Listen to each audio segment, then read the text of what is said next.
ಮಲ್ಲಿಕಾರ್ಜುನ್ ಮುತ್ಯಾಗೆ big shock ಎದುರಾಗಿದೆ. ಮಲ್ಲಿಕಾರ್ಜುನ್ ಮುತ್ಯಾ ನಿರೀಕ್ಷಣಾ ಜಾಮೀನು ಅರ್ಜಿ ವಜಾ ಆಗಿದೆ. ಮಲ್ಲಿಕಾರ್ಜುನ್ ಮುತ್ಯಾಗೆ ಬಿಗ್ ಶಾಕ್. ಮಲ್ಲಿಕಾರ್ಜುನ ಮುತ್ಯಾ ನಿರೀಕ್ಷಣಾ ಜಾಮೀನು ಅರ್ಜಿ ವಜಾ. ಪೋಕ್ಸೋ ಕೇಸ್ನಲ್ಲಿ ಆರೋಪಿಯಾಗಿದ್ದ ಮಲ್ಲಿಕಾರ್ಜುನ್ ಮುತ್ಯಾ ಸೋಷಿಯಲ್ ಮೀಡಿಯಾದಲ್ಲಿ ವಿಡಿಯೋದಿಂದ ಮುತ್ಯಾಗೆ ಸಂಕಷ್ಟ. ಯಾವುದೇ ಕ್ಷಣದಲ್ಲಿ ಮಲ್ಲಿಕಾರ್ಜುನ್ ಮುತ್ಯಾ ಅರೆಸ್ಟ್ ಸಾಧ್ಯತೆ.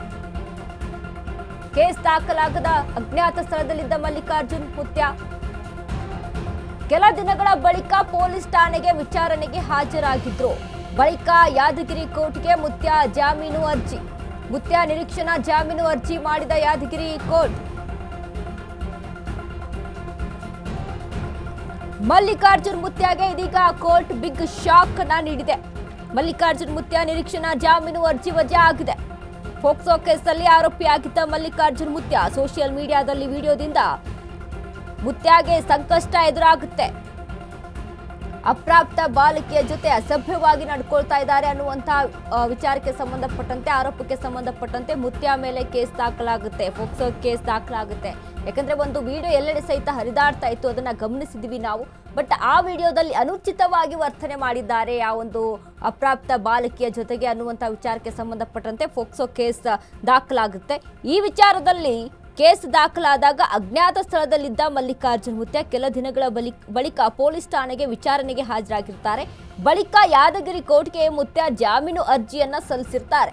ಮುತ್ಯಾ ನಿರೀಕ್ಷಣಾ ಜಾಮೀನು ಅರ್ಜಿ ಇದೀಗ ಯಾದಗಿರಿ ಕೋರ್ಟ್ ವಜಾ ಮಾಡಿದೆ. ನಿರೀಕ್ಷಣಾ ಜಾಮೀನು ಅರ್ಜಿ ಹಾಗಾದ್ರೆ ಯಾವುದೇ ಕ್ಷಣದಲ್ಲಿ ಬೇಕಾದರೂ ಇದೀಗ ಮಲ್ಲಿಕಾರ್ಜುನ್ ಮುತ್ಯಾ ಅರೆಸ್ಟ್ ಆಗುವಂತ ಸಾಧ್ಯತೆಗಳಿರುವಂಥದ್ದು ಗಮನಿಸಿದ್ವಿ ನಾನು. ಅಂದ್ರೆ ಈ ಒಂದು ಮಲ್ಲಿಕಾರ್ಜುನ್ ಮುತ್ಯಾ ಅನ್ನುವಂಥದ್ದು ಕೆಲವೊಂದಿಷ್ಟು ಆಧ್ಯಾತ್ಮಿಕವಾಗಿ ಇರುವಂಥವ್ರು ಮತ್ತು ಕೆಲವೊಂದಿಷ್ಟು ವಿಚಾರಕ್ಕೆ ಸಂಬಂಧಪಟ್ಟಂತೆ ಒಂದಿಷ್ಟು ವಿಡಿಯೋಗಳೆಲ್ಲ ಸೋಷಿಯಲ್ ಮೀಡಿಯಾದಲ್ಲಿ ಮುತ್ಯಾ ಅನ್ನುವಂಥ ಒಂದಿಷ್ಟು ವಿಡಿಯೋಗಳು ಹರಿದಾಡ್ತಾ ಇತ್ತು, ನಾವು ಕೂಡ ಗಮನಿಸಿದ್ವಿ. ಅಂದ್ರೆ ಒಂದಿಷ್ಟು ಪವಾಡ್ಗಳನ್ನ ಮಾಡ್ತಾ ಇರ್ತಾರೆ ಹಾಗೆ ಹೀಗೆ ಅನ್ನುವಂಥ ವಿಚಾರಕ್ಕೆ ಸಂಬಂಧಪಟ್ಟಂತೆ ಇದೀಗ ಒಂದು ಹುಡುಗಿಯ ಜೊತೆ, ಒಂದು ಅಪ್ರಾಪ್ತ ಬಾಲಕಿಯ ಜೊತೆ ಅನುಚಿತ ವರ್ತನೆ ಮಾಡಿದ್ದಾರೆ ಅನ್ನುವಂಥ ಮಾಹಿತಿ ಒಂದು ಕಡೆಯಲ್ಲಿ ಅದು ಕೇಳಿ ಬರ್ತಾ ಇತ್ತು. ಒಂದು ವಿಡಿಯೋ ಸಹಿತ ವೈರಲ್ ಆಗುತ್ತೆ ಸೋಷಿಯಲ್ ಮೀಡಿಯಾದಲ್ಲಿ. ಆ ವಿಡಿಯೋವನ್ನ ಇಟ್ಕೊಂಡು ಸಾರ್ವಜನಿಕವಾಗಿ ಸಾಕಷ್ಟು ಆರೋಪಗಳು ಕೇಳಿ ಬರ್ತಾವೆ. ಅಂದ್ರೆ ಒಂದು ಹುಡುಗಿಯ ಜೊತೆ, ಒಂದು ಅಪ್ರಾಪ್ತ ಬಾಲಕಿಯ ಜೊತೆ ಯಾವ ರೀತಿಯಾಗಿ ಅಲ್ಲಿ ಅನುಚಿತ ವರ್ತನೆಯನ್ನ ಮಾಡ್ತಾ ಇದ್ದಾರೆ ಅನ್ನುವಂಥ ವಿಚಾರಕ್ಕೆ ಸಂಬಂಧಪಟ್ಟಂತೆ ಒಂದು ಕೇಸ್ ಕೂಡ ದಾಖಲಾಗುತ್ತೆ, ಪೋಕ್ಸೋ ಕೇಸ್ ಕೂಡ ದಾಖಲಾಗುತ್ತೆ. ಅದಾದ್ಮೇಲೆ ಅಜ್ಞಾತ ಸ್ಥಳದಲ್ಲಿ ಇರ್ತಾರೆ ಈ ಒಂದು ಮಲ್ಲಿಕಾರ್ಜುನ್ ಮುತ್ಯಾ. ಅದನ್ನ ವಿಚಾರಿಸಿದಾಗ ನಾನು ಫಾರಿನ್ಗೆ ಅಂತ ಕೆಲಸಕ್ಕೆ ಒಂದು ಸ್ವಲ್ಪ ಕೆಲಸ ಇತ್ತು, ಹಾಗಾಗಿ ನಾನು ಕೆಲಸದ ವಿಚಾರಕ್ಕೆ ಸಂಬಂಧಪಟ್ಟಂತೆ ಫಾರಿನ್ಗೆ ಹೋಗಿದ್ದೆ. ನಾನು ಎಲ್ಲೂ ಕೂಡ ಅಜ್ಞಾತ ಸ್ಥಳದಲ್ಲಿ ಇರಲಿಲ್ಲ. ನಾನು ಕೆಲಸಕ್ಕೆ ಅಂತ ಒಂದಿಷ್ಟು ವೈಯಕ್ತಿಕ ಪರ್ಸನಲ್ ವಿಷಯಕ್ಕೆ ಸಂಬಂಧಪಟ್ಟಂತೆ ನಾನು ಬೇರೆ ಕಡೆ ಫಾರಿನ್ಗೆ ಅಂತ ಹೋಗಿದ್ದೆ ಅನ್ನುವಂಥ ಇನ್ಫಾರ್ಮೇಶನ್ ಅನ್ನ ಇದೇ ಮಲ್ಲಿಕಾರ್ಜುನ್ ಮುತ್ಯಾ ಕೊಡ್ತಾರೆ.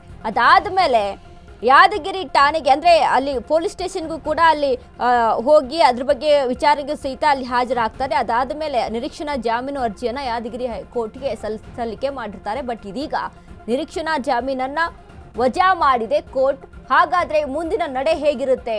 ಪೊಲೀಸರು ಯಾವುದೇ ಕ್ಷಣದಲ್ಲಿ ಬೇಕಾದ್ರೂ ಮುತ್ಯಾ ಅರೆಸ್ಟ್ ಮಾಡಬಹುದಾ? ಮುತ್ಯಾ ಇದಕ್ಕೆ ಯಾವ ರೀತಿಯಾದಂಥ ಒಂದಿಷ್ಟು ಮುಂದೆ ಯಾವ ರೀತಿಯಾದಂಥ ನಿರ್ಧಾರಗಳನ್ನ ತೆಗೆದುಕೊಳ್ತಾರೆ? ಇದೆಲ್ಲವನ್ನ ಕೂಡ ಕಾದು ನೋಡಬೇಕಾಗಿದೆ.